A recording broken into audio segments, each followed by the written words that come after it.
when I was growing up, I went through a lot of struggle in the sense that I felt like I was never fitting in. I never Hmm. felt like I was Bengali enough. I never felt like I was Italian enough. And I always felt like, I had to choose one side or the other. One, two, three, four.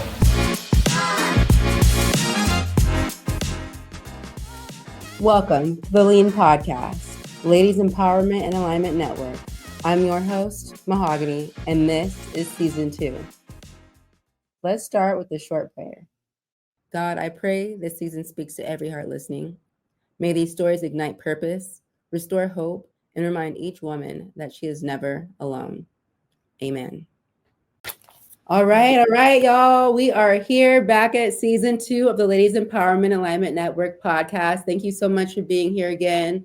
Today we have a special guest with us. She is a woman empowerment advocate. Her name is Urmi Hossain, and she's simply amazing. I can't wait for you guys to get to know her a little bit better today. She is an author.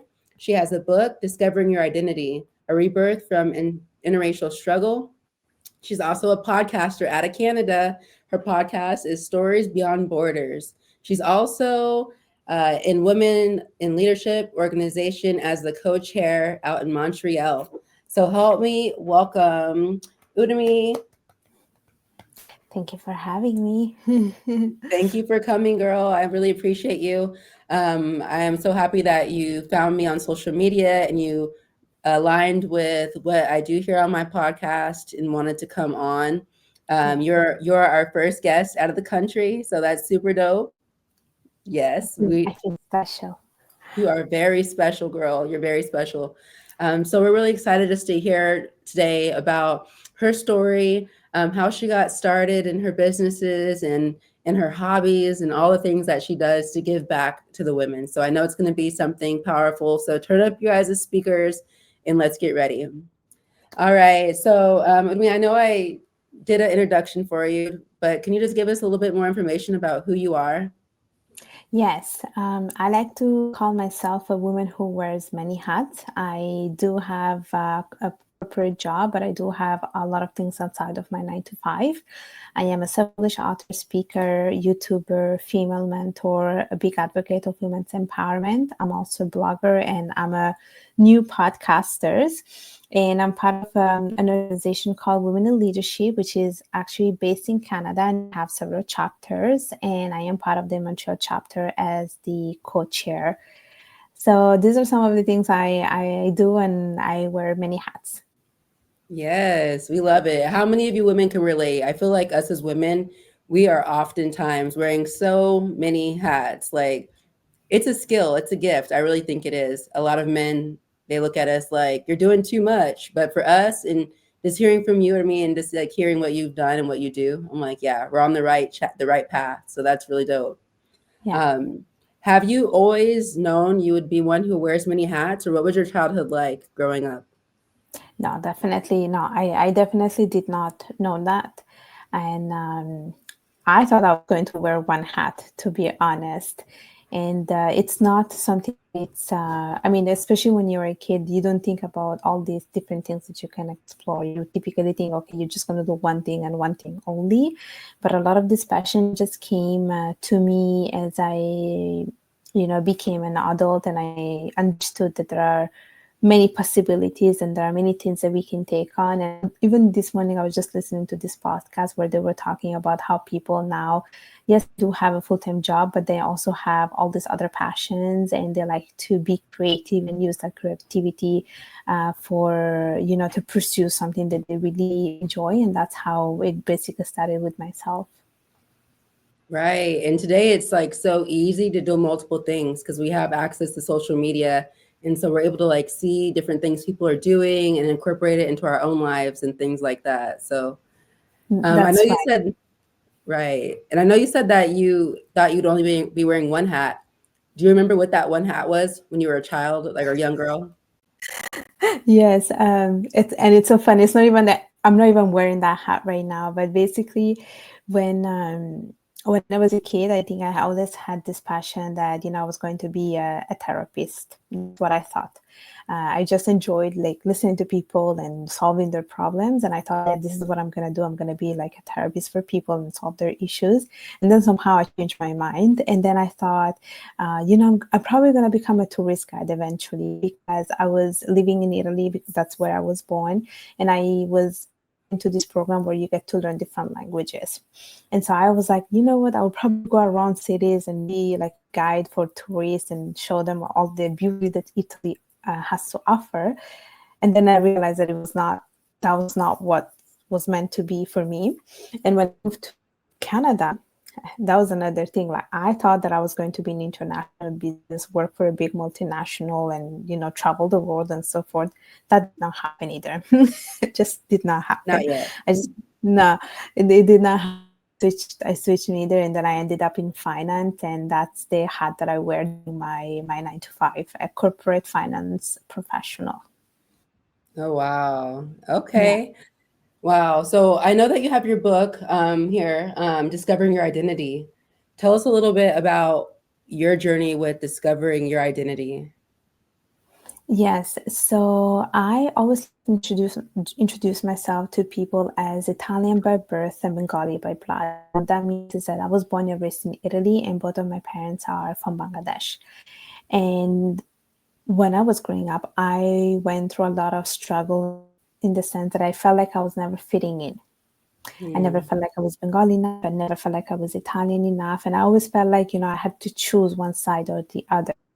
And so that's how the book was created, where I talk about my own childhood, my own teenagehood, and I'm making a comparison between the two cultures based on how I used to see with my own eyes and how I witnessed it.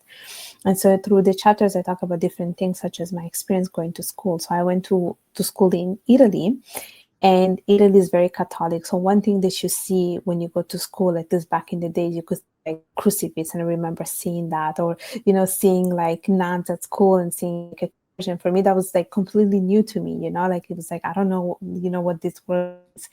And then comparing it to my own world, because I don't follow that religion. And then I remember, things that were told to me, such as, oh, you're not allowed to date and things like that. But then all of my Italian friends were dating, for instance, the way we dress, we wear typical traditional Indian clothes and so forth. And I remember always feeling a little bit embarrassed about wearing those type of clothes, because I always wanted to wear Western clothes like t-shirts or pants and stuff like that, making a comparison between the two worlds. And even though all of my friends were Italian, I was always super aware that I did not look like them, even though I felt I was like one. And when I was at home, even though I looked like everyone else at home, I was quite aware that inside I felt different, because my mentality was very Western type of mentality. So that's where the book comes in, and I talk about it, and I'm making a comparison. So it's sort of like a memoir. Ooh, wow. I know that was difficult as a kid to navigate that. I can only imagine, like, your friends are dressing and acting a different way, and you're like, wait, I am one of y'all. Like, I am one of y'all. What do you mean? Yeah, Yeah. I can definitely relate to you on that. I grew up where I was the only Black girl in school for a long time, and I was like with other cultures, just not Black. And it was rough. So I got to read your book and just see like how it was for you, so I could relate to that some more. Yeah, it was. I understand how you feel, because the school I went to, actually, to all of them, especially in Italy, there was no one that looked like me. And there was not even anyone that looked not Italian either. Like, I was the only one who looked different, and there was not anyone from, let's say, Africa or China or so forth. So there's a lack of like diversity, but it wasn't even the fault of Italy. It was that, now you probably will see a lot more, but back in the day, there wasn't so much of a diversity. So I always felt like I didn't have anyone that I could relate to. That was the biggest issue. Hmm. When you were younger, how do you feel like not having anyone that looked like you affected your self-esteem now as an adult, if at all? Let me tell you this. There was, and I was telling this the other day to someone else. I always wanted to look like everyone else. So one thing that I used to do, I used to put like contact lenses, like blue or green contact lenses, because everyone else around me had blue eyes or green eyes. I remember also cutting my hair a certain way because I wanted my hair to look a certain way as well, and I wanted my hair texture to be different too, because everyone had like straight hair, and I still have like my curly hair, and I never felt proud about it. So I was always very insecure when it came to that, very insecure, and it took me a while to actually accept the color of my eye, my hair texture. Like I'm very proud of my hair texture, my eye colors, but back in the days I always wanted to look like someone else. And I never like, I don't think I liked the way I looked, pretty much, because I felt like I was just, it was just plain, like I just have black hair, black eyes, there's nothing different about me. So that was Mhm. how I felt. Wow. Did you? It's funny you say that. I did also have green contacts in high school, and I used to like straighten my hair. It would be burning. You could smell it in the bathrooms, like just to try to fit in. So I definitely resonate with you there. So with experiencing that, like, how was dating life for you, or like relationships? Forget it. Forget about dating. Like my parents were so strict with me. There's no such thing as dating. And I remember, like, all of my high school friends, they all had a boyfriend, and they would all come to school. Like their boyfriend would drop them to school, or sometimes they would like go and have like lunch at each other's house and so forth. And they would talk about their dating life. And me, I felt like I was a loser because first my parents forbidden me to like of doing anything of such thing, and I was never allowed to go out as well. Like there was always so much fear, the perception that I could turn too much Italian, at least according to them. So there was that fear that I would be too Western. There was always that fear, and so every time I went somewhere, even just for class, I was always getting warning, like make sure that there are no boys, make sure that I don't catch you doing something that I don't want you to do. And there was always this fear that if I'm seen with someone, that people in the community would start talking bad about me. So there was no such thing. Some of the things that I did was like literally behind my parents' back, but there wasn't anything like major.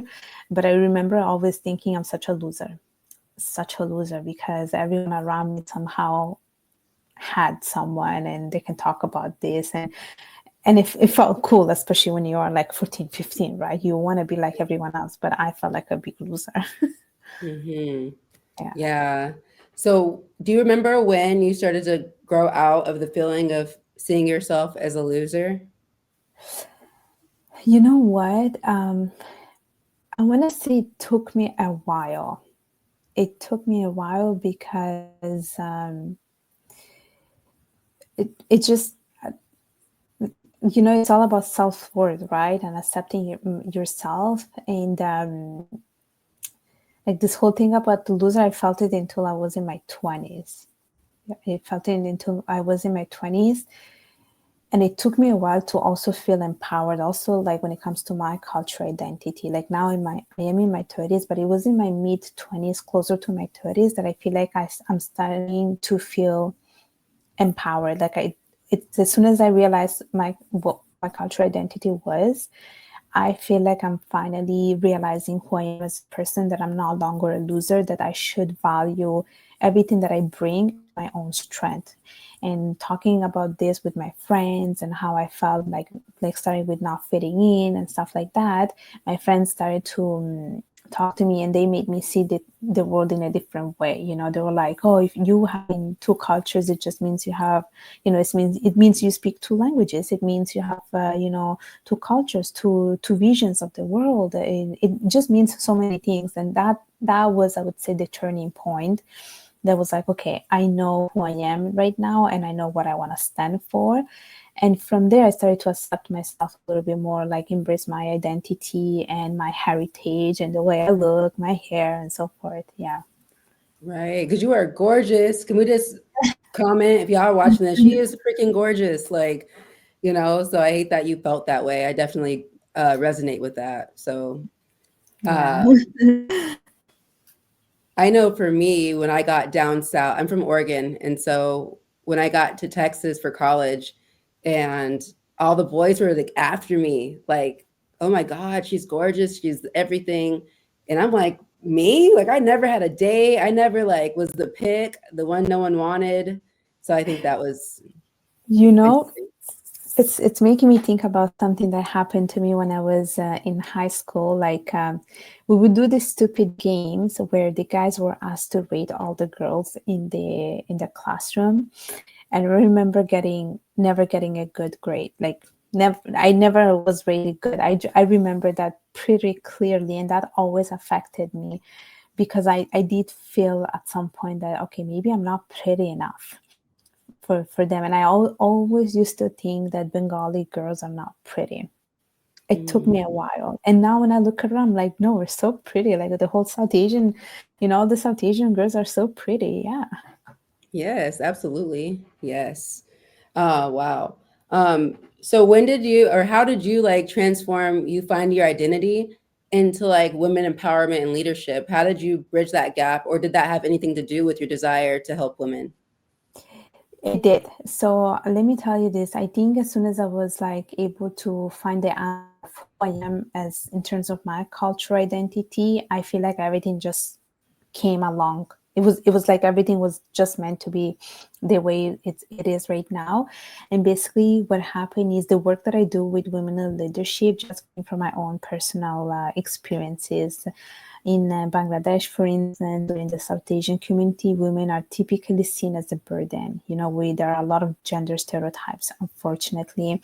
And if, let's say, in a family there is a boy and a girl, siblings, what happens is the boy will be given. Everyone would invest in the boy, not people will not invest so much in the girl typically. In Bangladesh, for instance, we still have issues such as child marriages, where girls at a young age they're given away to marriages because family cannot support more, and they find that as an easy solution, like someone else would take care of her. And a lot of things are related to the fact that women are typically not thought about being independent, about following their dreams, whereas if it's a boy, life is so much easier. So all of it just came from my own personal experiences, and I was like, I have to change that. And so that's how I started to be involved with women in leadership.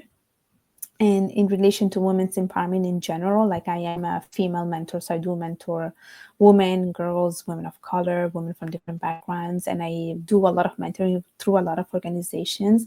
And that came from the fact that I never had a mentor, so I decided to become the mentor that I never had. And so everything is pretty much aligned like around that whole theme. Wow, that's beautiful. I'm glad you're able to, be what you didn't have. That's important, because you could definitely be like, forget all people. I was treated horribly. But instead, you're using it as a gift. So I really love that you're able to turn that around. Yeah. Uh, so when it comes to your mentoring, how does your program work as far as like how often are you meeting with your mentees, and which ways are you helping them?